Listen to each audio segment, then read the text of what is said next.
तो हेलो दोस्तों, तो कैसे हो आप सब। आशा है आप वीडियो से एंजॉय कर रहे हो और अगर ऐसा है तो चैनल को सब्सक्राइब करना मत भूलना। आज का वीडियो में कुछ इंपॉर्टेंट चीज़ डिस्कस किया जाएगा, जैसे कि पाकिस्तान एयरफोर्स का रफाल के साथ एक्सरसाइज, रूस और इंग्लैंड के बीच बड़ा झमेला। तो अगर मिस नहीं करना चाहते तो वीडियो को एंड तक ज़रूर देखना। तो आज जब मैं ये वीडियो तैयार कर रहा था तो एक के बाद एक बड़े बड़े एक्साइटिंग न्यूज़ आने लगे जो सच में आपको खुश कर देगा।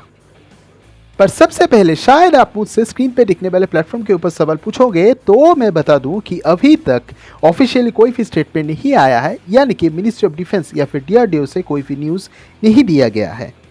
तो जैसे कि ऑफिशियल स्टेटमेंट आए मैं पोस्ट कर दूंगा, आपको इन्फॉर्मेशन मिल जाएगा। अब आता है दूसरी खबर की तरफ। तीसरा बड़ा न्यूज है कि इंडियन आर्मी ने आखिरकार आरएफआई रिलीज कर दिया है new generation infantry fighting vehicle यानी कि एफआईसीवी की प्रोक्योरमेंट के लिए 1750 ऐसे प्लेटफॉर्म लिए जाएंगे। तीसरा बड़ा खबर है कि Indian army 6x6 gun towing vehicles procure कर रहा है। ये टावर्ड आर्टिलरी को ले जाने के लिए यूज किया जाता है। सरप्राइज ये है, ऐसा व्हीकल्स का डिमांड किया गया है जो 20 टन हेवी आर्टिलरी को भी टाव कर सकता है। इसका मतलब तो आप समझ ही गए होंगे, अगर नहीं तो ATAGS का वेट आप नीट से चेक कर सकते हो। है ना कमाल का। तो इन 3 सब्जेक्ट्स के ऊपर हम अलग अलग से वीडियो बनाएंगे।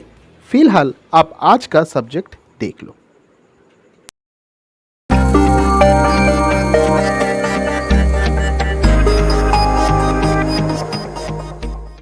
तो इंडियन ओशियानिक रीजन में यूएस नेवी के साथ चल रहा था पैसिक्स।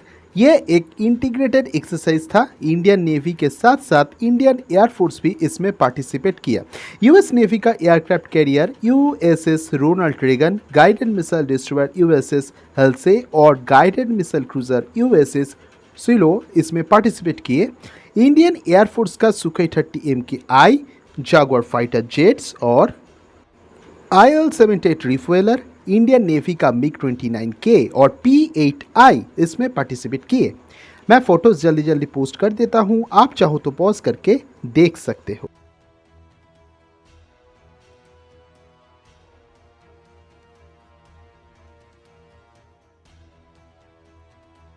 अब आता है दूसरे एक बड़ी खबर की तरफ।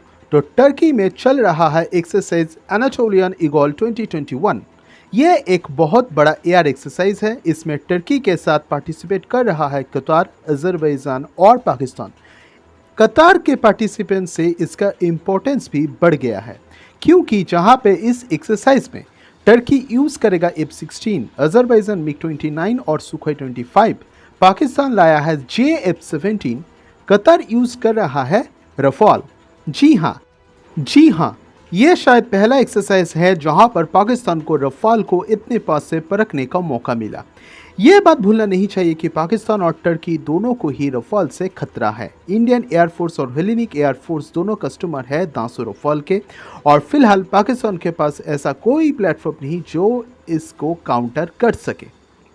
टर्की कंपैरेटिवली बेटर पोजीशन में है, पर यूएस के साथ संबंध खराब होने के कारण उसकी हालत भी टाइट है। जाहिर सी बात, टर्की और पाकिस्तान दोनों ही कतार के रफाल से कुछ सीखना चाहेंगे ताकि काउंटर कैसे करना है वो सोच सकें। पर अभी के लिए ये एक बड़ा इशू नहीं है, क्यों, इसके ऊपर मैं एक वीडियो ज़रूर बना दूंगा। पर यहाँ पे गौर करने वाली बात दूसरा है। इस एक्सरसाइज में पाकिस्तान ने F-16 नहीं बल्कि JF-17 लेके गया है। और आखिर में तीसरा सबसे बड़ा खबर। तो भाई कल यूके और रशिया के बीच एक बहुत बड़ा झमेला हुआ।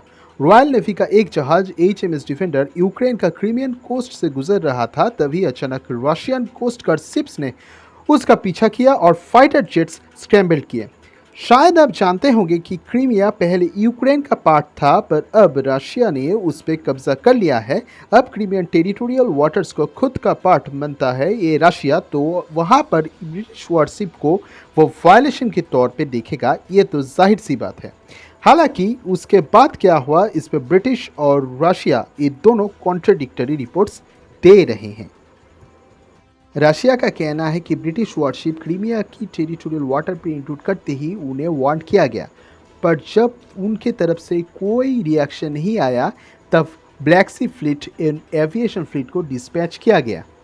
इसके बाद वार्निंग शॉट भी फायर किए गए, पर तब भी जब ब्रिटिश वॉरशिप टेरिटोरियल वाटर छोड़ने पे इनकार किया, तब मजबूरन उन्हें उसके पथ पर प्रिकॉशनरी बॉम्बिंग O5 250 गिराने पे मजबूर हुए। कुछ देर के बाद ब्रिटिश वॉरशिप वो टेरिटोरियल वाटर छोड़ के चला गया। वहीं पर ब्रिटिश मिनिस्ट्री ऑफ डिफेंस एक कॉन्ट्राडिक्टरी रिपोर्ट देते हुए ये स्टेटमेंट दिए कि ना ही उन्हें कोई वार्निंग शॉट दिए गए और ना ही वो ये मानते हैं कि उनके पथ पर प्रिकॉशनरी बॉम्बिंग गिराए गए थे। इंग्लैंड ने वायलेशन की बात को सीधा सीधा नकार दिया और कहा कि वो नेविगेशन इंटरनेशनल रूल्स के अनुसार हो रहा था। अब सच बात बताएं तो ये west versus Russia standoff world war 2 के एंड होते ही स्टार्ट हो गया, जो आज तक चल रहा है। रशिया हो या फिर नेटो, जब भी उनकी कोई वॉरशिप या फिर मिलिट्री एयरक्राफ्ट दूसरे के टेरिटरी के पास से गुजरता है तो इंटरसेप्शन या फिर एस्कॉर्ट आम सी बात हो गई है।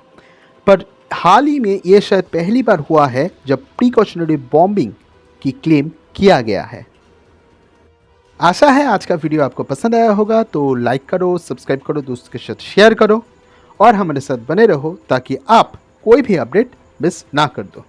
खुद का ख्याल रखना। मिलते हैं और एक नए सब्जेक्ट के साथ, तब तक के लिए टाटा।